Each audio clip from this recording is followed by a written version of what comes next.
ketiga, yaitu Bagaimana Demokrasi Mati, buku dari Stephen Levitsky dan Daniel Ziblatt. Nah, di dalam buku ini yang kemudian viral karena dibaca oleh Anies Baswedan, kemudian difoto dan diunggah di Instagramnya beliau, Daniel Ziblatt dan Levitsky menjelaskan tentang indikator penguasa otoriter. Nah, indikator penguasa otoriter katanya, satu adalah penolakan atau komitmen lemah atas aturan main demokratis. Jadi kalau dia dikala dia mengatakan bahwa KPU itu curang. Kalau dia menang kemudian dia merasa bahwa KPU itu sudah baik. Itu adalah penolakan atau komitmen lemah atas demokrasi. Nah, yang kedua, dia menyangkal legitimasi lawan politik. Dia menganggap bahwa lawan politik itu adalah agen dari asing atau asing gitu. Jadi dia mengatakan bahwa lawan politik itu tidak legitimate, apakah dia perwakilan sayap kiri, sayap kanan, dari Amerika atau bahkan dari Cina. Yang ketiga, indikator penguasa otoriter adalah toleransi atau anjuran kekerasan. Jika mereka menggunakan cara-cara kekerasan, baik itu yang formal maupun yang non formal, dalam meraih kekuasaannya. Misalnya setelah pengumuman KPU, dia kemudian menyerang kantor KPU, atau misalnya di Amerika menyerang gedung Kongres. Itu adalah bagian dari tidak adanya intoleransi atau anjuran terhadap kekerasan.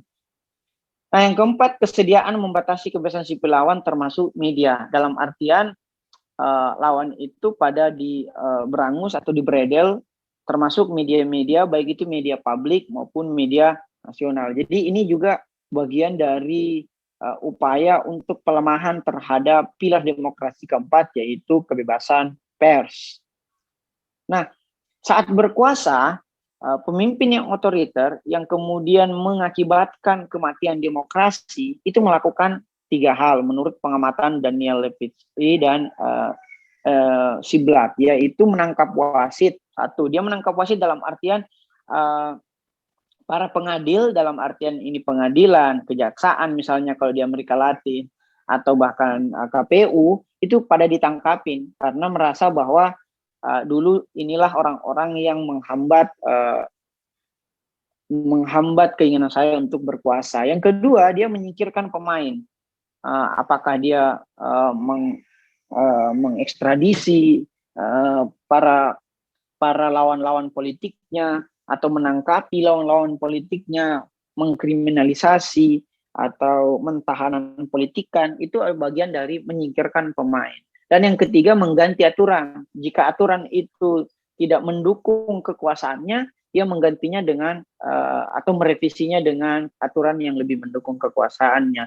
Tetapi jika aturan itu mendukung kekuasaannya, dia kemudian melegitimasi atau mengatakan bahwa aturan itu telah sesuai dengan konstitusi, atau bahkan dia bisa saja mengubah konstitusi, seperti yang jamak kita dengar akhir-akhir ini, adanya upaya untuk amandemen kelima dengan catatan penambahan periode presiden menjadi dapat 3 periode. Nah, di akhir bukunya, Ziblatt dan Levitsky memaparkan tentang perlunya kita terhadap pagar demokrasi. Pagar demokrasi itu terdiri dari 2 pilar. Yang pertama, toleransi politik, yaitu sepakat untuk tidak sepakat, bahwa suatu komitmen bermain adil dalam suatu konsensus politik itu dengan lawan politik, tapi kita adalah kawan dalam demokrasi. Jadi lawan dalam politik itu kawan demokrasi. Jadi kita harus sepakat untuk tidak sepakat. Itulah toleransi politik. Pagar yang kedua adalah sikap menahan diri, yaitu kesabaran politik dikala lawan politik telah menang, dan kita tetap menahan diri untuk tidak berbuat gaduh atau bahkan mengkudeta dengan segala cara. Nah, itu ajaran yang dipaparkan oleh Levitsky dan Ziblatt dalam buku Bagaimana Demokrasi Mati.